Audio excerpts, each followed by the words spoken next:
नमस्कार दोस्तों, स्वागत है आपका आज के अगले एपिसोड में। आज के सीरीज में हम चर्चा करने वाले हैं फॉरेक्स ट्रेडिंग के ऊपर और हम समझेंगे स्प्रेड्स के बारे में। Spreads are actually game changers and अगर आप स्प्रेड के ऊपर कंट्रोल रखते हैं तो आप अपने प्रॉफिट को कम से कम, आप मान के चलो 15 से लेके 25% तक ज़्यादा लेके आ सकते हैं, डिपेंडिंग ऑन आप कैसे स्प्रेड को मैनेज करते हैं। एंड दिस इज़, ये बहुत ज़्यादा आपके प्रॉफिट पे असर डालता है। So further in this video I have compared different brokers कि कौन से ब्रोकर्स हैं जिनका स्प्रेड ज़्यादा है और कौन से ब्रोकर्स का स्प्रेड कम है। और उसके बाद हमने ये भी चर्चा करी है कि कितना आप स्प्रेड में एक महीने में बचा सकते हैं अगर आप थोड़ी सी सावधानी रखें तो। एंड फॉरेक्स ट्रेडिंग में spreads could be a game changer. So what is a forex spread? Bid और आस्क, इसके डिफरेंस को हम स्प्रेड बोलते हैं। बिड क्या होता है? दिस इज बायर्स का offer to buy at a certain price, जिस रेट पे बायर बाय करना चाहता है। And ask is sellers rate at which they wants to sell. तो यहाँ पे लेट सपोज बिड अगर दिया हुआ है यूएसडी आईएनआर का 81.50 और आस्क दिया हुआ है यूएसडी आईएनआर का 82, यानी कि सेल करने का प्राइस 82 है और बाई करने का प्राइस 81.50 है। इसका जो डिफरेंस है दैट इज 50 पैसा। This is called spread. Now forex में क्यों स्प्रेड होता है? Why there is a spread in forex? So let's suppose एक आपका फॉरेक्स डीलर है या ब्रोकर है।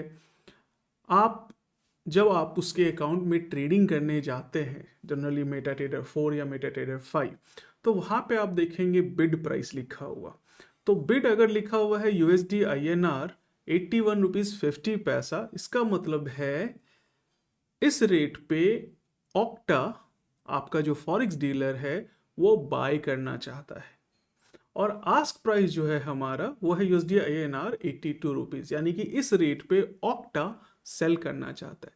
यानी कि जो कोटेशन दी रहती है मेटा ट्रेडर 5 पे, वो डीलर के प्रोस्पेक्ट से होती है, ना कि हमारे प्रोस्पेक्ट से होती है। अगर आप बैंक जाते हैं, let suppose Kotak Mahindra bank आप गए या फिर एसबीआई बैंक गए, वहाँ पे आपको फॉरेक्स का एलईडी बोर्ड लिखा रहता है। वहाँ पे आप देखेंगे लिखा रहता है we buy and we sell. We buy का मतलब that is bid from the bank, वो हमारा सेल प्राइस होगा, right. And we sell, that means ask price of the dealer, वो हमारा बाय प्राइस होगा जिस पे बैंक बेचेगा। तो इसमें कई बार ट्रेडर्स को कंफ्यूजन हो जाती है। तो होपफुली ये कॉन्सेप्ट आपको क्लियर है। अब इस दोनों का जो डिफरेंस है वो है हमारा 50 पैसा। यानी कि ऑक्टा या कोई भी डीलर वो आपसे मोटा मोटा समझो एक स्प्रेड चार्ज कर रहा है, क्योंकि वो सेल कर रहा है महंगा और वो बाय कर रहा है आपसे सस्ता। तो महंगा वो बेच रहा है आपको और आपसे सस्ता बाय कर रहा है। मान लो अभी अभी आपने उससे बाय किया, यानी कि उसके सेल के रेट पे 82 पे, और एक सेकेंड में उसको बेच दिया आपने, राइट। तो उसका बाय का रेट 81.50 है, तो वो आपसे सस्ता बाय कर रहा है। तो ये जो डिफरेंस है 50 पैसे का, ये स्प्रेड बेसिकली किसी भी डीलर का इनकम है, या कह सकते हैं कमीशन है, या उनके एक्सपेंसेस को मीट करने के लिए उनको जाता है। आज बैंक है, वो क्यों 1 रुपया ज़्यादा में आपको या 1.5 रुपया ज़्यादा में डॉलर बेचते हैं? बैंक्स में आपको इनफैक्ट ज़्यादा रेट मिलता है ऑनलाइन से। तो बैंक अगर आपको बोलता है कि यूएसडी आईएनआर के रेट में 2 रुपये का डिफरेंस है, तो वो 2 रुपये आपसे ज़्यादा क्यों लेते हैं? बेसिकली बैंक को भी तो अपने खर्चे चलाने हैं ना, स्टाफ की सैलरी देनी है, एडवर्टीजमेंट करना है, टैक्सेस देना है, बिजली बिल देनी है। तो ऐसे कोई भी फॉरेक्स डीलर या ब्रोकर जो है उनको भी अपने खर्चे चलाने हैं। सो दैट्स वाई वो एक फॉरेक्स के ऊपर स्प्रेड चार्ज करते हैं जब आप ट्रेडिंग करते हैं। अब अगर हम बात करें स्प्रेड्स की, तो अलग अलग ब्रोकर्स डीलर्स के पास अलग अलग आपको स्प्रेड देखने को मिलता है, राइट। तो जैसे कि अगर आप एसबीआई बैंक में जाते हैं, कोटक में जाते हैं, आप एचडीएफसी में जाते हैं और तीनों दिन सेम टाइम पे आप पता करेंगे, हो सकता है आपको तीनों बैंक अलग अलग रेट करेंसी का दे, because currency is treated as a commodity, like आम, ठीक है, इमली लीची, फल। तो हर डीलर या हर बैंक, ठीक है, ब्रोकर, इसमें आपको अलग अलग रेट देगा करेंसी का। तो ये बहुत ज़रूरी है कि उस बैंक से लिया जाए, उस डीलर से लिया जाए जहाँ पे स्प्रेड कम से कम हो, राइट। तो यहाँ पे अगर हम एग्जाम्पल लेते हैं डीलर ए बी सी का, तो हो सकता है कि तीनों डीलर में अलग अलग रेट हमारा कोटेशन में आए। लेट सपोज कि तीनों डीलर का हम बिड रेट सेम रखते हैं बट आस्क रेट, ठीक है, यानी कि जिस रेट पे वो सेल कर रहा है डीलर वो महंगा है। तो अगर ए बी और सी में मैं आपको बोलूँ चूज करने, तो ऑब्वियसली आप कौन सा चूज करेंगे? ए, जो कि आपको सस्ता आईएनआर बेच रहा है। तो यहाँ पे जब आप सस्ता आईएनआर खरीद रहे हैं तो बेसिकली आप स्प्रेड कम पे कर रहे हैं, आपकी कॉस्टिंग बच रही है और काफ़ी ज़्यादा पैसा आप इसमें बचाते हैं। तो जब आप एक स्टैंडर्ड लॉट यानी कि $1,00,000 का लेते हैं, लेट सपोज आप डिसाइड करते हो यूरो यूएसडी का करेंसी पेयर बाई करने का, और उसका प्राइस चल रहा है $1.10 43 पिप, और आप सेल करते हैं उसको 1.1042 पे। तो जो इसका डिफरेंस है दैट इज़ 1 पिप का डिफरेंस है हमारा यहाँ पे। तो जो फोर्थ डेसिमल पॉइंट है उसको हम 1 पिप बोलते हैं, 0.10%, राइट। तो पिप का फुल फॉर्म होता है। और यहाँ पे अगर हम प्रॉफिट की बात करें तो सिंपल है कि जो भी आपका लॉट साइज है into spread, that will be your, जो हमारा कॉस्ट होगा ट्रेडिंग का वो निकल के आएगा। तो $1,00,000 पे अगर आपने 1 पिप का स्प्रेड पे दिया है तो लगभग $10 का पर पिप आप कॉस्ट पे कर रहे हैं। यानी कि अगर आपने 10 पिप का प्रॉफिट बनाया है तो 1 पिप उसमें से मोटा मोटा आपका कॉस्ट में जाता है, which is actually very huge in trading. आप सोचो कि $100 के प्रॉफिट में से अगर आप $10 दे रहे हैं तो दैट मीन्स ऑलमोस्ट 10% अपने प्रॉफिट का दे रहे हैं। और किसी भी दिन, एक दिन में कोई भी currency pair like euro USD type की करेंसी पेयर 50 पिप से लेके 70 पिप तक ऑन एन एवरेज वॉलेटाइल रहती है, ठीक है। तो उसमें से अगर आप 20 पिप ऑन एन एवरेज अगर आप निकाल लेते हैं प्रॉफिट में, या 30 पिप निकाल लेते हैं, तो आपका लगभग 5% से लेकर के लगभग 3-3.5% तक का कॉस्टिंग आता है। तो वो अगर आप $10 पे कर रहे हैं। लेकिन अगर इसको कम किया जाए, लेट्स से 0.6, 0.7, 0.8, कुछ भी जितना कम हो सके, तो आप अच्छा खासा पूरे महीने में प्रॉफिट में बचाते हैं। तो चलिए आगे समझते हैं कि कितने टाइप्स के स्प्रेड होते हैं। There are 2 types of spread. एक होता है हमारा फिक्स्ड स्प्रेड। फिक्स्ड स्प्रेड में क्या होता है, जो प्राइस होता है करेंसी का बिड एंड आस्क का, वो ऑलवेज फिक्स रहता है। यानी कि डीलर जो आपको कोटेशन देता है उसके स्प्रेड में, करेंसी के प्राइस के स्प्रेड में, बिड एंड आस्क में कोई डिफरेंस नहीं होता।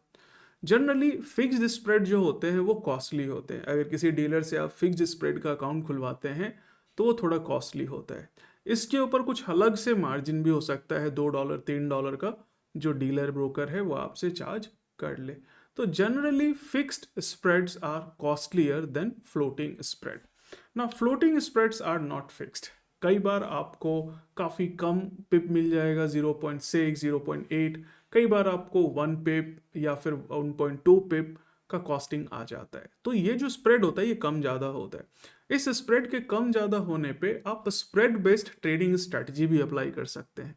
यानी कि जब स्प्रेड ज़्यादा होता है आप दोनों पोजीशन को बाय और सेल कर दें, ठीक है, और जैसे ही स्प्रेड दोनों का कम होता है दोनों पोजीशन को ही स्क्वायर ऑफ कर दें किसी भी एक करेंसी में, ठीक है। तो इससे क्या होगा, जो स्प्रेड का गैप है वो कम होने पे आपको प्रॉफिट आ जाएगा। तो इसको अपन स्प्रेड बेस्ड ट्रेडिंग बोलते हैं। हो सकता है मैं आगे की वीडियो में आपको बताऊंगा।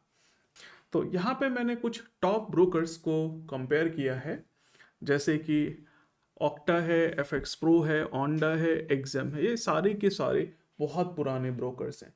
तो अगर मैं बात करता हूँ यहाँ पे ऑक्टा की, स्प्रेड को कंपेयर करें, यहाँ पे अगर हम बात करते हैं, इनमें ये सारे के सारे टॉप ब्रोकर्स हैं, काफ़ी पुराने हैं। ऑक्टा है, एफएक्स प्रो है, ओंडा है। ये 1996 में खुला था ऑलमोस्ट। ये 2009 का है, ये 2006 का है, 2011 का है ऑक्टा। और this is taken from very authentic source that is forexfactory.com। And अगर हम बात करते हैं इस रियल टाइम स्प्रेड की, तो मैंने जो यहाँ पे इंफॉर्मेशन निकाली उसके हिसाब से ऑक्टा का मुझे काफ़ी कम दिखाई दिया spread compare to FX Pro, Oanda and XM. Real time spread की बात करें तो 0.9 था इसका स्प्रेड, FX Pro का 1.4 था, ऑनडा का 1.7 और एक्सएम का 1.8 स्प्रेड था। There are some other brokers also like XNS है, इसका भी जो रियल टाइम स्प्रेड है 1 पिप के आसपास है, ICA मार्केट का 1.8 है। ठीक है, फ्लोटिंग है, सारे के सारे थोड़े ज़्यादा भी हो जाते हैं, कई बार थोड़े से कम भी हो जाते हैं। बट इसके अलावा कुछ अदर चार्जेस होते हैं, लाइक स्वैप चार्ज होता है ओवरनाइट जब आप फोल्ड करते हैं पोजीशन को, डिपॉजिट के चार्जेस होते हैं, या फिर देर आर अदर चार्जेस, उनके ऊपर भी आपको ध्यान देना चाहिए। और yes, there is a endless list of brokers around the world. मैंने यहाँ पे कुछ जो टॉप ब्रोकर्स हैं उनका कंपैरिजन आपके सामने में दिया है। तो how much you can save in spread? So let's have a simple calculation. Let's suppose आप ऑक्टा के साथ अकाउंट खुलवाते हैं, अदर्स के साथ खुलवाते हैं। हमने अदर्स का देखा, काफ़ी ज़्यादा कॉस्टिंग थी, यानी कि 1.4, 1.7, 1.8 तक की कॉस्टिंग थी। भाई अगर 1.2 भी मानता हूँ अदर्स की कॉस्टिंग और कंपेयर करता हूँ, तो एक यूरो USD के मिनी लॉट पे, ठीक है, यानी कि $10,000 का लॉट पे हमारा पर पिप का जो कॉस्ट आता है, पर ट्रेड का कॉस्ट आएगा एक पिप पे, पर ट्रेड का जो हमारा कॉस्ट आएगा वो आएगा ऑक्टा के ऊपर लगभग 0.9 सेंट्स, और अदर्स पे ऑन एन एवरेज आ रहा है 1.2 या 1.4 डॉलर्स। तो इस हिसाब से अगर मानते हैं कि 4 ट्रेड भी हर रोज़ आप करते हैं एज ए इंट्राडे ट्रेडर, तो 80 ट्रेड एक मंथ में आप एग्जीक्यूट कर सकते हैं। तो टेक्निकली आपका जो कॉस्ट आता है $72 का ऑक्टा के साथ आता है, अदर्स के साथ अराउंड $96 का कॉस्ट आता है। ऑलमोस्ट आप $24 की सेविंग कर लेते हैं। मोटा मोटा देखा जाए तो 33% का यहाँ पे ऑक्टा आपसे कम चार्ज कर रहा है।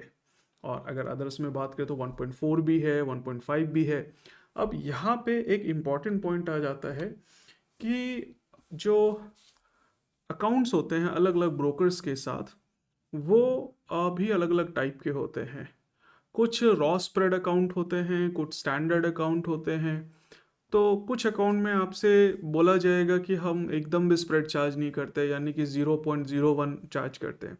बट वहाँ पे पर टर्न ओवर के हिसाब से आपसे कुछ ना कुछ कमीशन चार्ज किया जाता है। जैसे पर मिलियन पे आपको $40 का आपसे चार्ज कर लेंगे एक्स्ट्रा, ऐसा कुछ।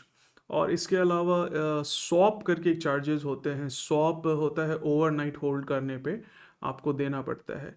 स्वैप ऑक्टा के ऊपर में अगर देखा जाए तो ज़ीरो है, मतलब there is no swap charges, यानी कि overnight charges on Octa. But ज़्यादातर ब्रोकर्स जैसे ऑनडा है या एक्सएम है, ये सब आपको स्वैप के ऊपर, यानी कि ऑनलाइन अगर ओवरनाइट होल्ड करते हैं आप अपनी पोजीशन को, तो उस पर चार्ज कर रहे हैं। ये भी एक तरह से आपकी सेविंग है। तो what I can suggest is you can also try a demo account, do the back testing, उसकी फैसिलिटी भी है। get proper education first। तो मिलते हैं अगली वीडियो में, तब तक के लिए टेक केयर, बाय बाय। अच्छा, 10 वीडियो देखने के बाद फाइनली एक काम की वीडियो मिल ही गई, तो समय बचाओ और सीखो जो काम आए इस चैनल पे। अगर ऐसी और वीडियो देखनी है तो सब्सक्राइब करें इस चैनल को अभी। और हाँ, न्यू वीडियो ना छूट जाए इसके लिए बेल आइकन प्रेस करना है जरूरी।